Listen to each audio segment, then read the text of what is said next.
Jā, un mēs ar Arturu pirms tam nolēmām, ka šis pasākums būs nevis kā viena cilvēka priekšnesums, bet tā kā saruna vairāk. Mēs noteikti varam arī atstāt laiku un vietu arī cilvēkiem uzdot jautājumus. Dzīves process, un es sākšu ar jautājumu, tavs Instagram saucās Tīrs un Brīvs. Tie neizliekās kā nejauši izvēlēt vārdi. Vari pakomentēt, ko tas nozīmē un kāpēc tieši šie vārdi? Jā, sveiciens visiem. Jā, paldies, kas man iespēja būt, par to esmu sveicināt. Jā, tas ir bijis ceļš. Kaut kādā ziņā vīriešu ceļš no puika.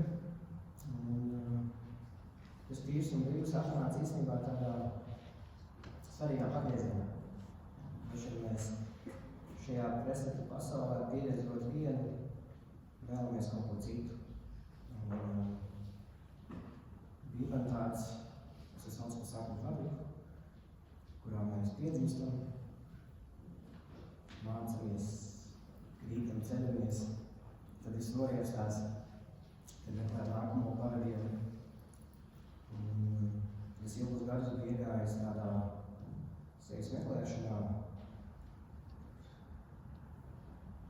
vegetārisms, vegānisms, čakras, migrācijas. Īstenībā tāda zona, kas bija ļoti tendēta uz ārējiem aspektiem. Kaut kas jādara, kaut kas jāņem. Un tad es atgriezos pie dabas. Jā, man iekšā ir lauks. Es esmu lauks, es esmu divi lauks, iespējams. Un atgriežoties pie dabas, viss palika vienkāršāk.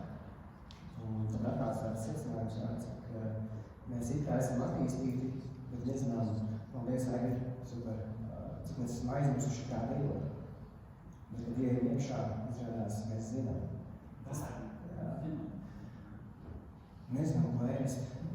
Vajag grāmatas lasīt, mācīties skolā, ko ēst, kā runāt, kā sēdēt, kā uztēties, kā dzīvot. Jā, tas ir aizdomāties. Mans tāds iekšējais ceļš gājis caur fiziku, caur ķermeni, kas lēnām ir atvēris vaļā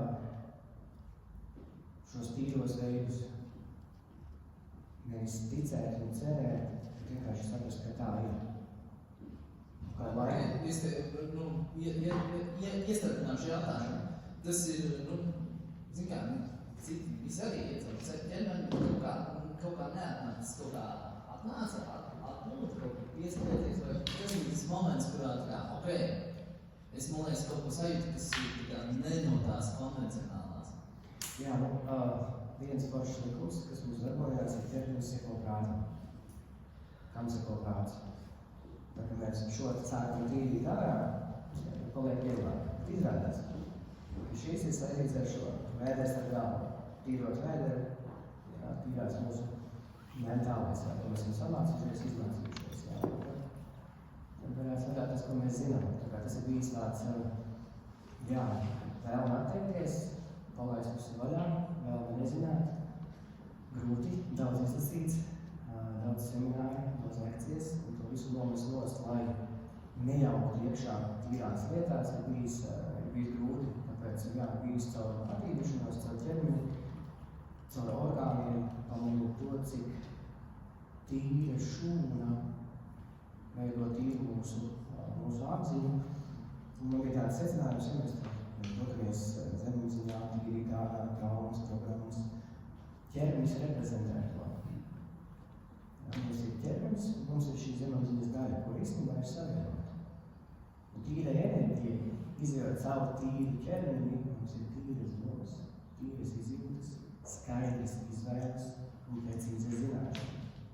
Pirms tam es tīri ārā visu, ko iztīrīju, elpošanās, visu, ko apēdu, bet sēkla palika. Un tā programma, ko mēs sakam, vienlaik uzpēlēja atpakaļ. Un programmas vai traumu daļas sēkliņa ir fizikā ierakstīta. Un tiklīdz tā tīrīt ārā fiziku un uzturēt, tad arī šīs pārējais autonomi vēlāk, bet autonomijā šis atspoguļojās, kad īstenībā apziņa ar zemapziņu sanāk kopā un absolūti dabiski notiek šī slānīšu tīrīšanās, līdz tam brīdim, kad mēs vienkārši... Ok, labi, bet tagad pieņemsim, tu saki, tu biji lasīt grāmatas, apmeklēt seminārus, mācījies. Nav jau tā, ka gluži tas arī nav nozīmīgi, lai tā kā arī kaut kā izprastu, kas notiek, jo vienkārši tāds pats par sevi tīrs jau arī nav nekas, vai ne? Tādā ziņā, ka ir nepieciešams gan tās pašas zināšanas, gan spēja savienot tos punktiņus, bet tiem punktiņiem jau jābūt izveidotiem, vai ne? Jā, absolūti. Tas katrs ir solīts, un tur, kad es pamanīju, kur man tas sāka traucēt, piemēram, mēs šobrīd arī citējam zinātnes lietas, tā, kad mēs nezinām, mēs meklējam kādu, kas izstāstīs.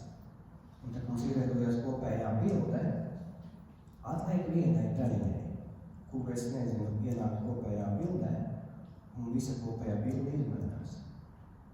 Kas nedaudz varbūt pazaudē nozīmi kaut ko, ko mēs uzzinām, ietaut, ka tas tā ir, kas ir atver durvis īstenībā elastīgam prātam, lai turpinātu iet un atklāt. Tas īstenībā ceļa veids, kā ļaut virzīties uz priekšu. Tik līdz es pieņemu kaut ko fundamentālu, ko mēs runāsim, tajā brīdī īstenībā notiek, ka mēs izgribam sienu. Tāpēc šodien zinu, rīt nezinu. Ok, tu pieminēji vārdu autonomiju, un droši es pieļauju, ka cilvēkiem tas interesē visu šī, ka mēs arī vakar runājam par gavēšanu un attiekšanos no ļoti daudz kā taiskaitā no gaismas un visu pārējā, ne? Tātad šī autonomija nozīmē faktiski arī to traucējošo daļu, tā kā ņemt nos. Tas nav tikai par kaut kādām fiziskām izpausmēm, ka tu tagad neesi atkarīgs no ūdens un no ēdiena, bet ka tu spēj arī zināmā veidā abstrahēties no arī zināšanām un programmām un visu to. Tad jautājums par autonomiju. Es tagad kas? Ok. Nē, jā, par autonomiju, bet tagad mazliet no tās perspektīvas, kas mums var traucēt, no kā mēs vēl atsakamies, ko vispār tas nozīmē. Bet saistībā ar zināšanām tieši ar šiem te punktiem. Jā, tie, kas nezina, autonomija ir prakse instruments, ka cilvēks nedzer, vismaz neguļ, sāk no otras puses iespējams. Šīs ir pirmās produkts. Var sākt negulēšanu, tad nedzert un neēst vieglāk. Jā, tās ir pirmās programmas, kuras mums ir iemācītas, mums viņām bāzējās absolūti viss sapņu paprikā, kur ir visi šie spēļu laukumi, visi cilvēki ēd, dzer un guļ. Tad viņiem ir vienota bāzes sistēma. Jā, un tā mēs izstrādājam dažādas variācijas, kas varam tuvāks, lai sačatrētu sevi, lai izvesaļotu sevi, lai kaut ko pieredzētu. Un autonomija, viņa ļoti labi palīdz ieraudzīt, kas ir tas, bez kā es nevaru. Tas ir absolūti viss autonomas process, pat nenotiek, ja es neesmu gatavs pamanīt, ieraudzīt lietas, kuras, es teiktu attiecības lietām, skaņām cilvēkiem. Un palīdz zem diafragmālā daļa, strūmeņšaus, zem bukola, diafragmālais bukols, saulīti pa vidu. Tā ir tā daļa, kur mūs vēl uz skaistībām, uz pieķeršanām, uz garšām, uz smaržām, uz stimulantiem, uz cilvēkiem, uz atkarībām, mīlestībā, attiecībās, un tad autonomija palīdz īstenībā kļūt brīvam šajās visās attiecībās, nenoliek nevienas, draudēties ar visu, kas ir piedāvāts, bet neiekrist iekšā. Kas nozīmē, principā, ja es atveru acis un kaut kam pieskaties, ka šī pasaule man ir brīva. Tas ir tā kā tu ieraugi, piemēram, skaistu loku, tagad kļavus sarkanām lapām, tas tā kā tu uzreiz, tāpēc, ka viņi ir skaisti, uzreiz nestipīja to loku mājās, ja? Un tu vienkārši skaties, un tā, vajag skaisti. Ja droši vien te ir drusku pēc smalkāks āķis ir, kas ir tas, kā tevi var paraustīt, uz kā tu nevari. Kas ir manipulējumais matērija instruments, es kā tev varu paviešot un dabūt tavu reakciju. Par ko tu sāksi raudāt, cīnīties, sist, bēgt, uztraukties, un tad mēs principā ar autonomijas pieredzi smalki ieraugām visus šos laukumus, kas vēl var izspēlēti, lai principā viņus spēsim spēlēt.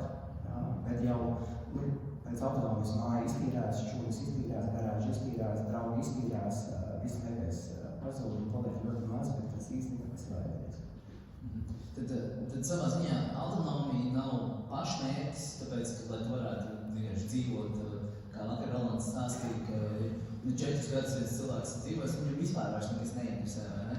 Bet tā ideja vairāk par to, kā man vienreiz prasīja, nosauc vienā teikumā, kā tu raksturotu savu uztveri, kas ir uzturs vai ēšana. Man bija frāze, varu ēst, varu neēst. Ja? Respektīvi, ka tu esi kļūst fleksibls attiecībā uz praktiski jebko. Jā, un es pieminēju par ētri, es vajag forši ētri autonomijā, palīdz to pamodināt sevi. Jo tagad cilvēkā ir dzīves gars, tad enerģijas aprates sistēma un iespējas nomainās. Jā, mums ir divas enerģijas opcijas, vai mēs izmantojam no ārpuses, jā, saules iedi, prānā iedi, visu ēdam no ārpuses, bet autonomijas stāvokļi, principā, mums nostās iekšā reaktors. Tur vismalkāk arī vielmaiņa ziņā mēs pārējām no mitokondriālās vilnas uz centrosomu. Centrosomu ir tāda mazas pēcacības šūnā, kas ir tāds vienots gaismas spektrs, kur ir tas vienuma sajūta. Un tad šo pamodina, tad arī šīs attiecības ar ārējām enerģijām viņas izmainās. Mēs enerģiju vairojam, ja, un visās attiecībās mēs vienmēr esam uz līdzsvaru. Ja, mēs vēlamies būt līdzsvarā, tas nozīmē tādu smalku. Tas kaut kādā ziņā ir, tu man var drīzāk pakoriģēt, vai tajā ir saistība. Visi zina to leģendāru frāzi, bet formulu no Einsteina E1 kvadrātā. Ja? Un ideja ir par to, ka enerģija ir, ka matērija var tikt pārveidot bezgalīgā enerģijā un otrā un apakaļ. Un tas, ko autonomija ļauj, ir piekļūt šīs formulas īstenošanās.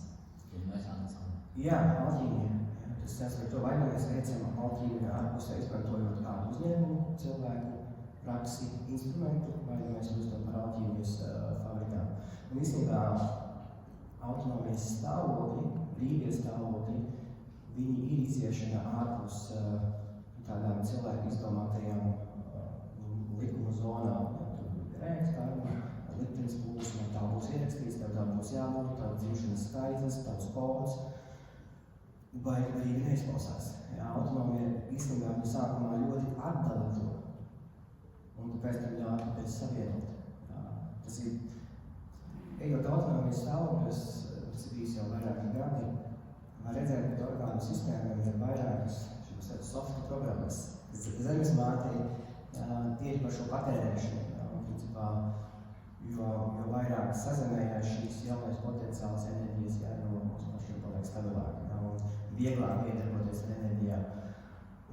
Jā, ko es padomāju autonomijā, kas bija interesanti, katra autonomija viņa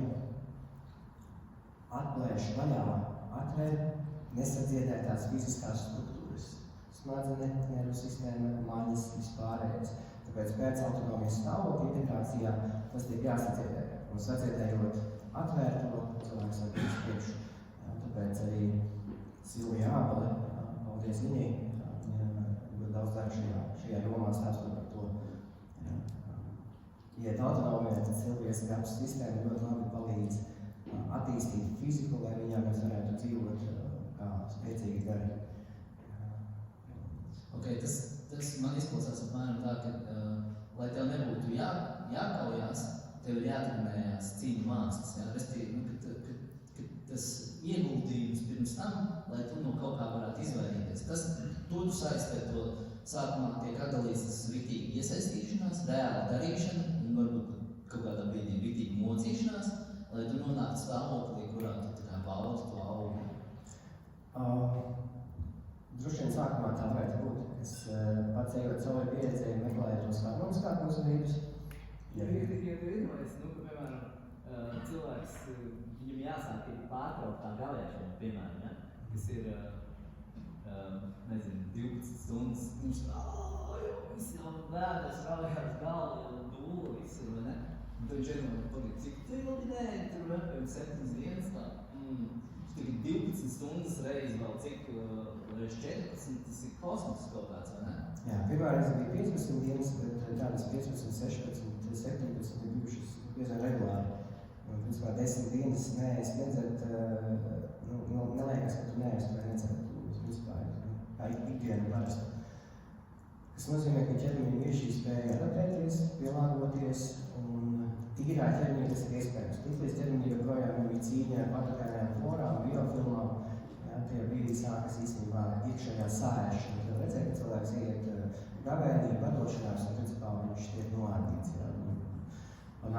tur jādās, ja tā vēl ir tēma miegs, ja kas tos murgus rāda, tas, kurš ir vēst. Un tagad ķermenis ir tīrs, tad ir šī arī regulēšana. Es atceros, mēs tikāmies pēc Silvijas Ādas grāmatas atklāšanā, ja, bet, man liekas, Raimim bija miega projekts, ja mēs ar brīdi mācījāmies kā regulēt. Tāds, kas arī ir svarīgi, lai sadziedētu. Nē, tas man atgādina, tu saki, kas murgus rāda, mājās man tāds 7-gadīgs čalīts, vai ne? Viņš vienmēr nedabūtu to, ko viņš grib. Viņš planšetu prasa, ja? Viņš saka, nē, tā dienās nav. Viņš ir gatavs izrādīt. Vienā brīdī grāmatu palakstu, ja vienkārši sāk met zemē. Jūs, ka viņš tikai rāda tev murgus par kaut ko nesaņem. Tāds ļoti primitīvs mehānisms, kas fraktālā veidā, visos līmeņos redzams ir kā atkārtojumi. Ja mēs zinātu, kas notiek par nakti, kur mēs paliekam, tad būtu vieglāk. Tā kā mēs par to mojamies, mēs tikai dodamies gulēt, atjaunoties it kā, vai no rīta mostos un redzēt, ka autonomijā vai negulēšanā tā starta līnija, kurā tu dienu pavadi, ja tu neaiziet gulēt, tu turpini iet ceļu. Ja tu aiziet pagulēt, tu sapakaļ tu pie starta līnijas. Un liekas, ka tā programma, kur ir ierakstīta, viņus laiku restartējas par to nakti. Vai principā vakar domāju, bija sākšu darīt, tad pamostās. Citreiz. Bet interesanti, ka tā, tev ir kaut kāds turpinājums iepriekš. Nav tā, no rīta pamosties un tad kā kursēs, un katru dienu tas nomodas stundas jābūt, lai tu saprastu, kur tu vispār esi, tad līdz tam atkal aiziet gulēt un atkal no jauna viss. Uršķi dienu, ja? Jābūt droši vien gatavam, cilvēki, kuri ir sevi atraduši. Viņi dara, kas viņiem patīk, un viņi sāk praktizēt tīrīt sevi, un viņi saprot, kas nav viņu. Bet kam tas bija? Kam bija interesēs vest šo liktenes plūsu un pēkšņi tīrā ķermenī, pazūd pirts gariņš, pazūd eņģeļi, pazūd civilizācijas, pazūd ārējās balstiņas, un viss, kas paliek, ir autonomijas procesā. Nav 7 čakru sistēma, 7 dienu sistēma, dabas telpā mēs pieminēsim, tur ir 3 debesis ir zemes un kājā mēs pa vidu, autonomijā tu esi centrs. Jā, laiks vispār ir, laiks jau ir tāda, teiksim, ja mēs tur skatāmies jau no šitādiem plāniem, tad laiks arī tikai tāda, savā ziņā neeksistējoša lieta, jo viss ir visu laiku, vai ne? Ja tu piekļūsti tam centram, kurā nav nekādas vibrācijas, tur nav arī laika. Kāpēc tas mikrofons? Tad roku bišķi augstāk, jā, tad ir notiet to signālu. Jā, šis ir Tiešām. Tiešām. Tāpēc iesaku tā laika programma, kas ir iepazīstināt šūnu ar bezlaika stāvokļiem. Tas tulcis istabā ļoti labi darbojās, jo tur tevis nav nekāda, līdz tev vakars, neskaņa. Klau, bet mēs tūlīt parunāsim par tulcis istabu. Man tas likās, teiksim tā, iztīrīšana pirms autonomijas. Tad mēs nevaram iet īsti uz to autonomiju, ja ķermenis vēl nav tam gatavs, vai ne? Un šī ķermeņa sagatavošana, kā kādas vakar teica, kur ir visgrūtākā josta, teiksim, cīņas sportā, pirmā josta ir visgrūtāk iegūstamā, vai ne? Tāpēc, ka tev ir jāsāk. Un savā ziņā kaut kas šajā visās sevis iztīrīšanā, lai būtu autonomijā, ir tas nenormāli grūtais moments.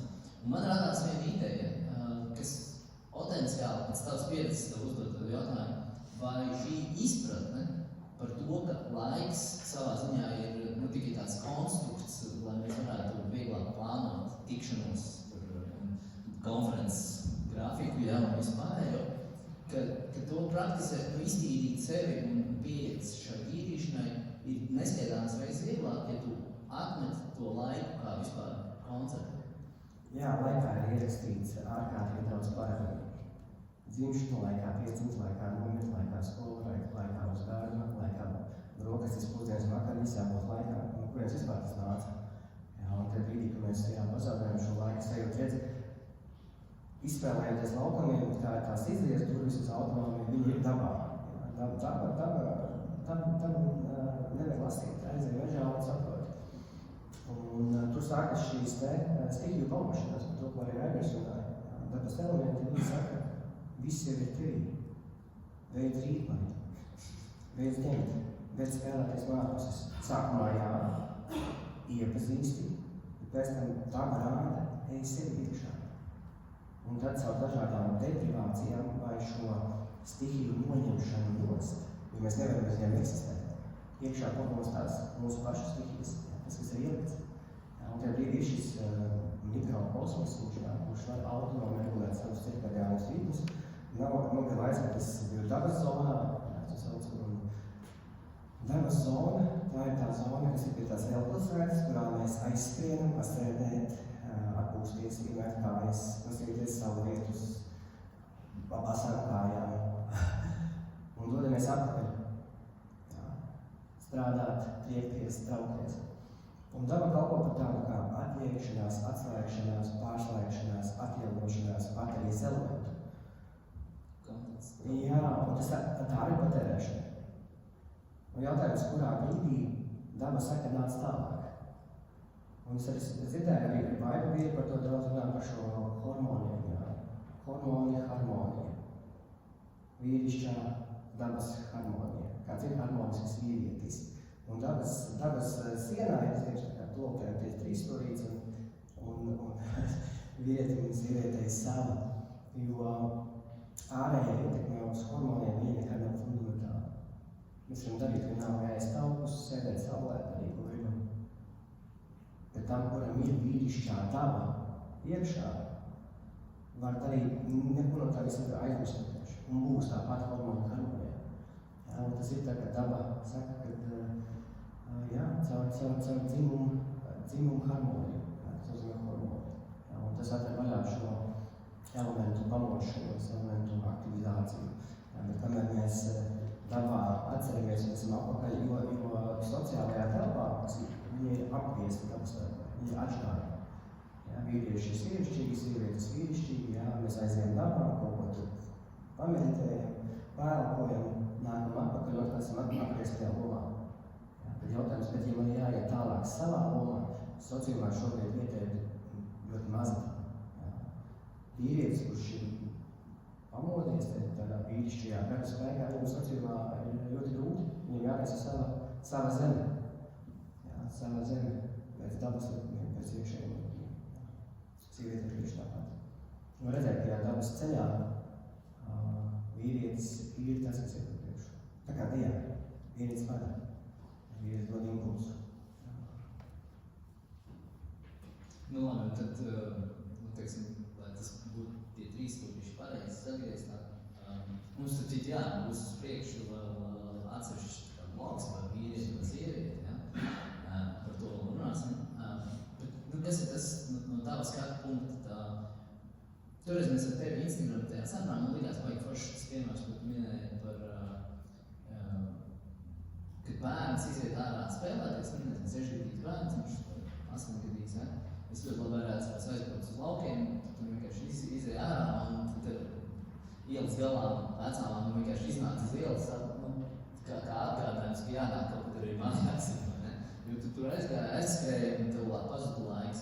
Savā ziņā šīs idejas, ko tu tagad vadīji, ko tu vadīji, ir tāds, kur tu tajā brīdī, kad pārvar to savu prātu, ko tagad par mani domās, vai es pareizi kustos un tā tālāk, tu nonāc tajā savā plūsmā, un tad attiecīgi tu sāc, kā es rādīju, tā ģitāra bez ģipučkām skan tīri, ja?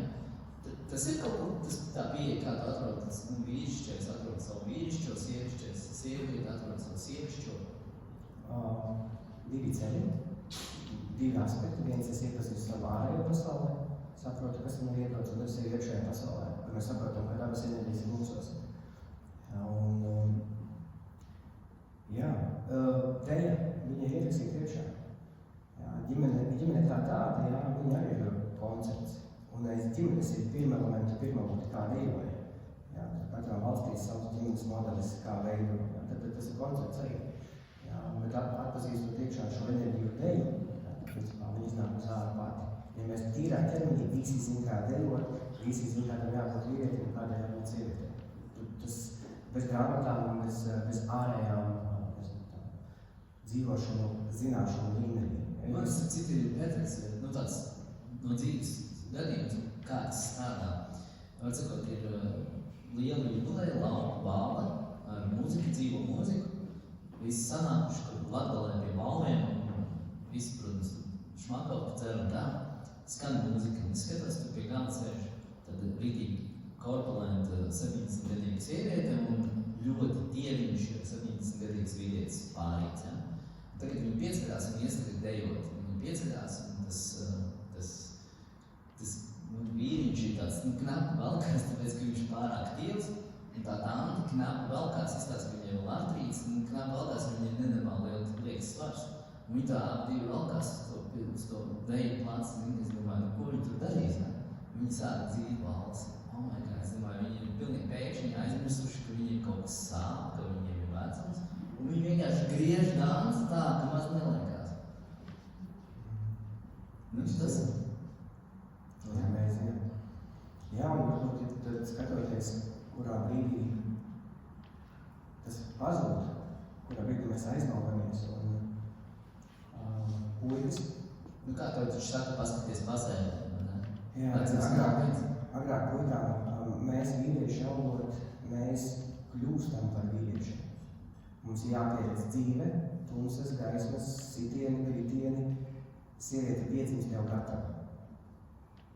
Sieviete vairāk apmācās apkārt, zināšanu informācijas līmenī, viņai tālāk ceļš jāķer uz to absolūto zināšanu, kas tur jau ir pašā sākumā. Mēs vīrieši, mums ir jāiet cauri, mums ir jāattīsta šie aspekti, kas ļoti ātri pamostās. Viņi principā tā kā podziņas, jāizsaka mežā, atstāja 7 gados, puikas tā vairs nenotiek.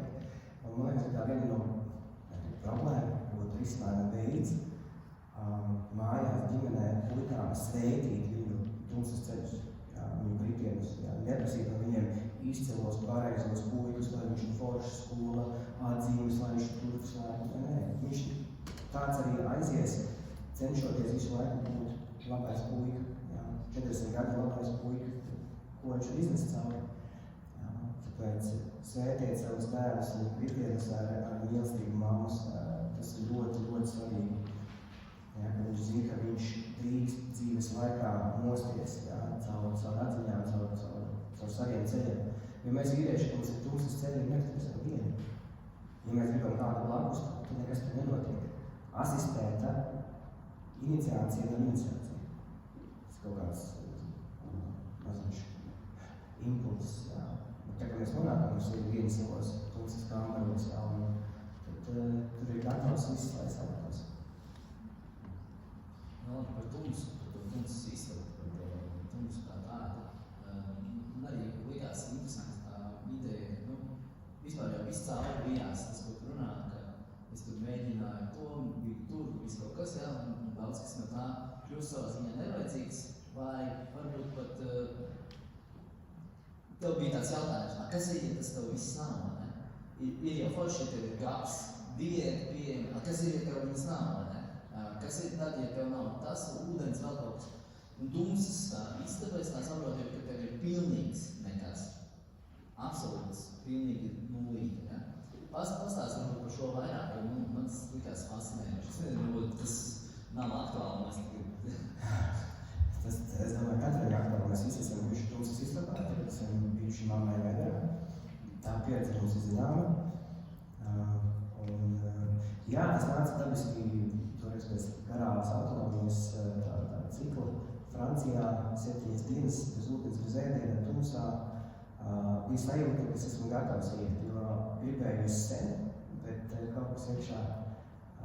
Kopš tā laika es tagad arī gatavojos ziemā iet, pēc kādām 10 dienām. Man atnāca tāda doma, pirms es nopildu secīti nebūtu nos 3 stundas. Viss bija aizliemēts. Lai satiktu, kas es esmu, man būs jāsatiek viss, kas es neesmu. Un tumsai 2 daļas, 2 puses. Viena ārkārtīgi mīloša, dziedinoša, rūpīga, gādīga, un otrā viss, kas tajā dzīvo.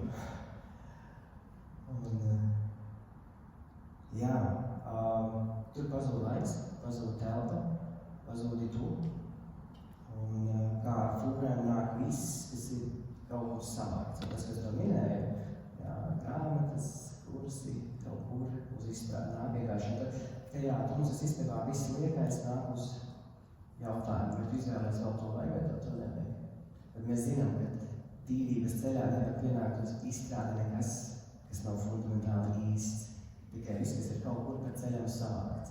Ir labas lietas, nav jāmet viss ārā. Ir labas lietas, vajadzīgas arī mājās, ka tīras un šo savu paturēšanu vajag. Pēc metēs es jūs izmetot, jā, bet to nedēļu man to vajadzēja. Redz, mēs iepriekš minējām, tā tumsas istaba, kad iznāca ārā, tev veidojas pa jaunam attiecības absolūti visu, kas tev ir, ko tu esi darījis, ko tu esi ieguvis, noplicis, ko tu esi izveidojis, ar jautājumu, vai turpinās, vai tu gribi savādāk, kaut ko savādāk.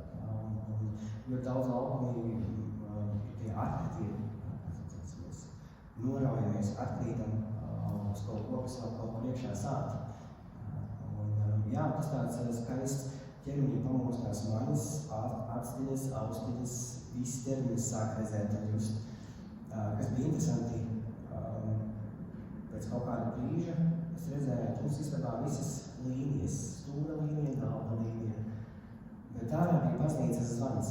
Es zināju precīzi, kurā brīdī zvanīja zvans. Jūs biju tas zvans. Bet ārā kā šis šķīst.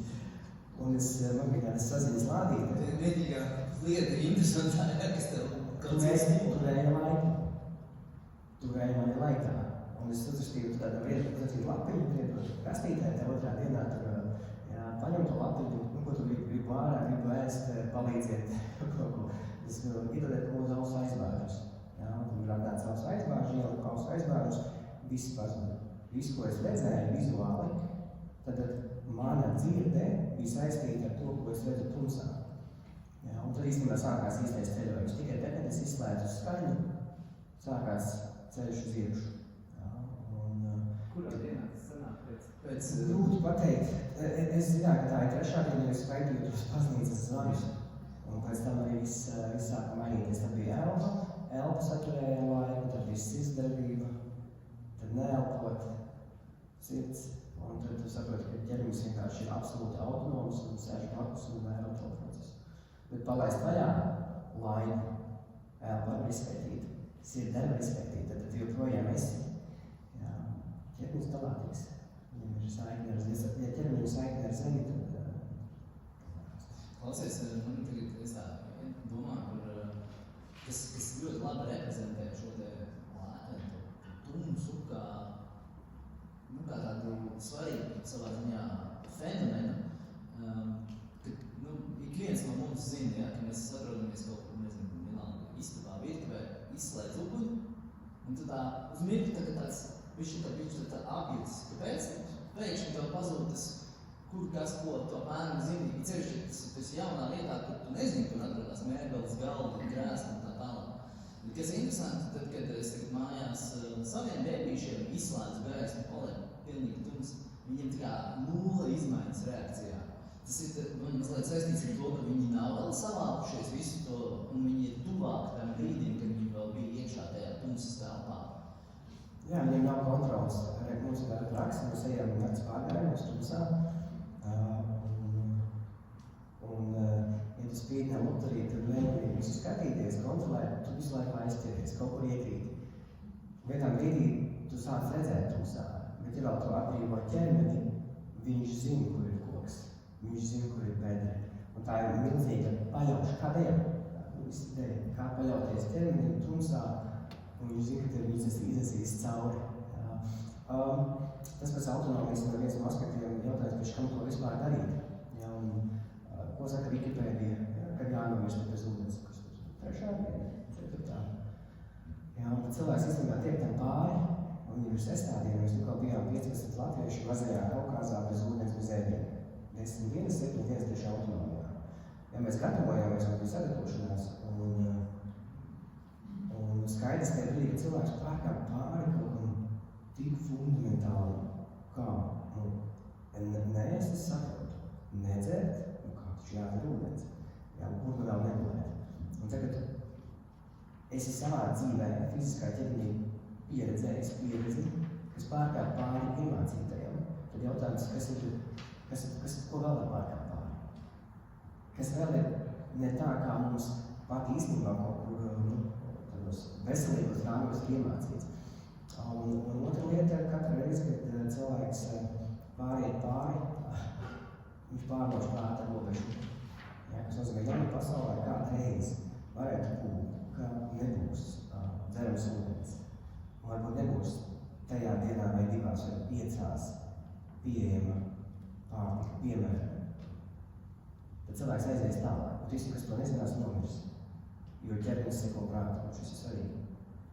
Un, kas ir interesantākais, ja tu man stāstītu šādu pieredzi, ka tu esi pieredzējis, es jau nekad neesmu pieredzējis.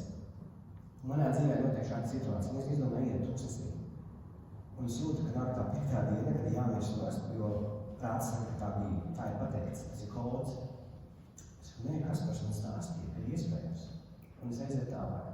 Tikai tāpēc, ka es kaut kāds sen dzirdēju par to, ka tu to jūs tev ticu. Es zinu tevi, ja tu dari, tad tu eji. Kas nozīmē, man jāizmainās. Iespēja pieredzēt tālāk, tikai tāpēc, ka es zinu, ka tu to esi pieredzējis.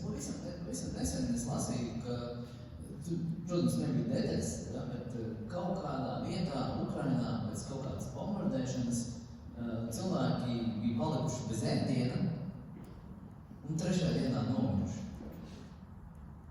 Un es tā domāju, tagad, acīm redzot, paskatījās Wikipēdijā. Viss. Nē, atliek būt vienam neticīgajam, kurš izplata šo kodu.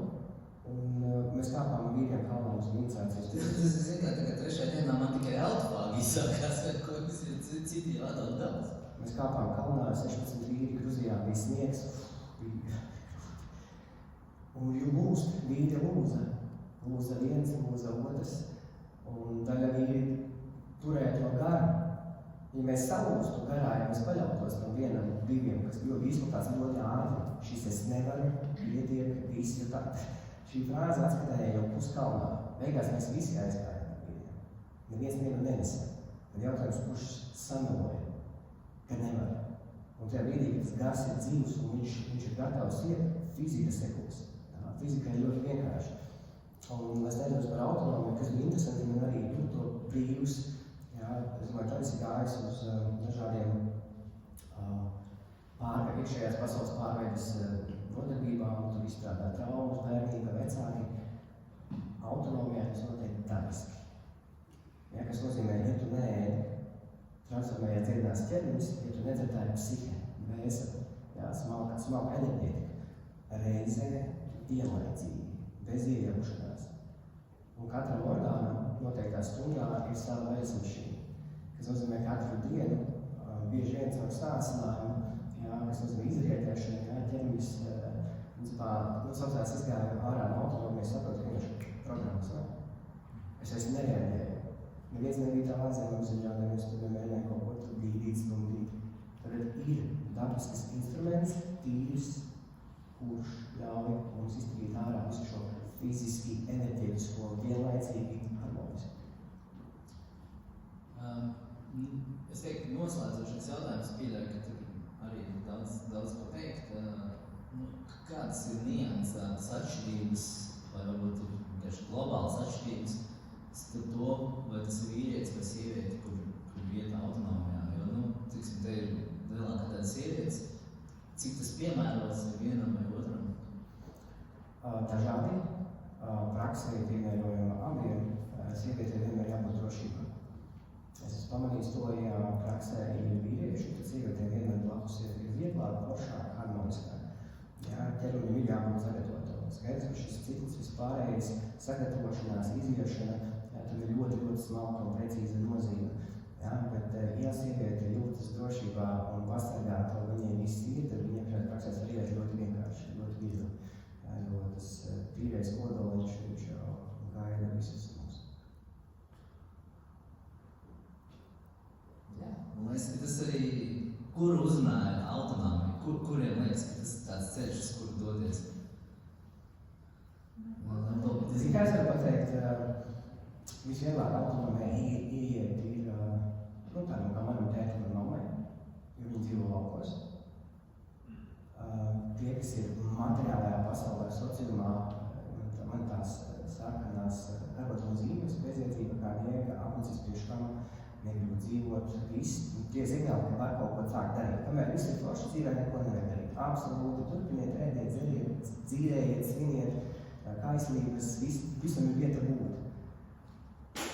No ezotēriskās pasaules baigi sarežģīti, jo tur ir tāds stāvoklis, kas saucās pašapmierinātība, ka viss jau ir. Ir bija tur grūti, mums vajag jāatsako. Jā.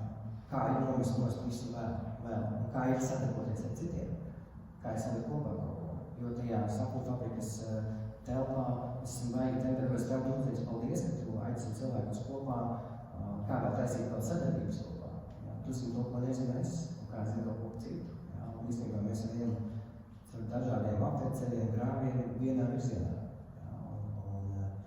Jā, tāpēc galvenais ir, daži vēlas šo īstenībā pieredzēt tikai tāpēc, ka viņi redz, ka ir rītīgi, es arī tā gribu kā viņi. Ir forši, kad redz cilvēks brīvs, sēž pie galda, no ēdienu un dzērienu, cilvēki runā līdz rītām vienkārši foršas sarunas. Parasti ēdienas dzēriens vieno. Jā, tas nav par neēšanu nedzeršanu, tad man patīk ēst, man patīk dzert, man patīk gulēt. Vai ir kāds, kas vēlās uzdot kādu jautājumu? Jā.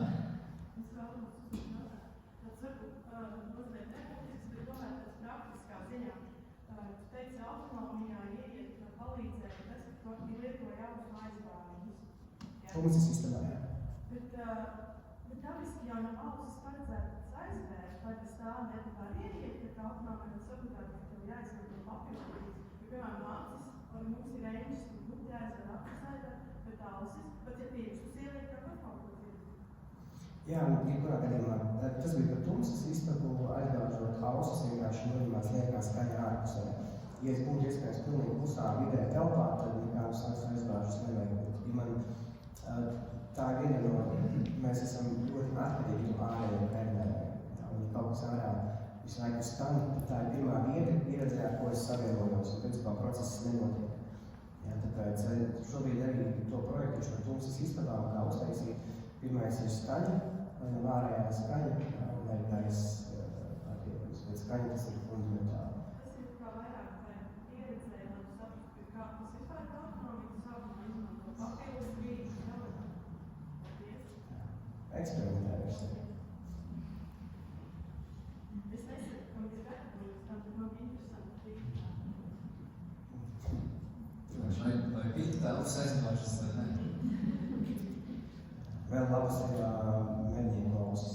Ļoti neizredzēt. Jā, tad mazā tumsas istaba paņēmu aiztaisīju acis, ausis un pasēžu 40 stundas mājās viss. Jā, tā ir skaista deprivācija.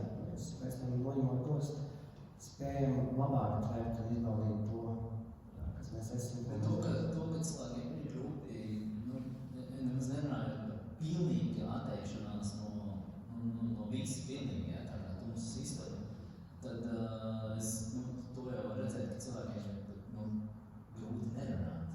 Nemaz nerunājot par to, ka varētu vēl to izslēgt un to izslēgt. Zini kā, kāpēc mēs to vispār varam? Kāpēc varētu to darīt, kāpēc būtu interesanti. Visa iepriekšējā dzīvā pieredze ir kļūst niansētāka, intīmāka, vai mazāk. Vai tikai reizēm ieraudzīt kaut ko, ko es esmu rījis, lai tikai tas to pasmaļot. Mēs esam ļoti smalki attiecībās ar visu ārējo pasauli, kas ir skaisti. Mēs gribam arī zināt, ka tā ar mani izturās, ka tevi izturās smalki, sajust. Jā, kas savus iekšējos dziļumus nezinu, kas otram tur pieskarties arī nevar.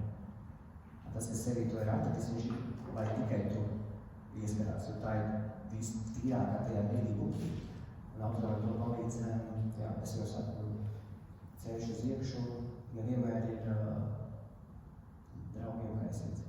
Varbūt noslēdzot, tas redzu jautājumu īsti nav, tad kaut kādā ziņā tas, ko mēs šeit runājam, tā autonomija un tā pilnīgi visa atslēgšana ir savā ziņā tāda ekstrēmākā apzinātības forma, bet tā gradācija līdz tam jau ir, vienalga aizverciet acis vai aizverciet ausis, nerunāt vai atteikties kaut vai kādu laiku no ēdienu, no ūdens vai vēl kaut ko.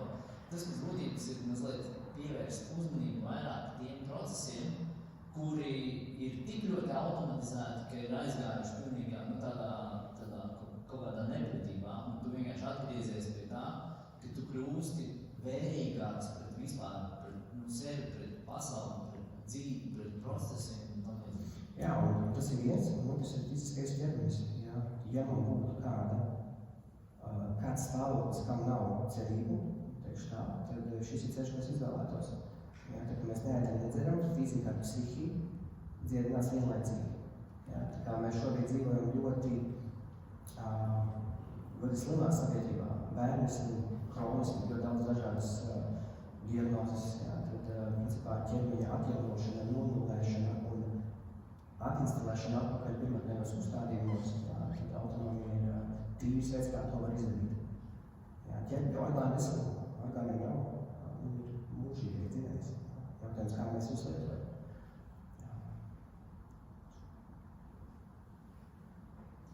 Es nezinu, kā jums, bet man šis likās fascinējoši. Paldies, Artur, paldies, ka klausījāties.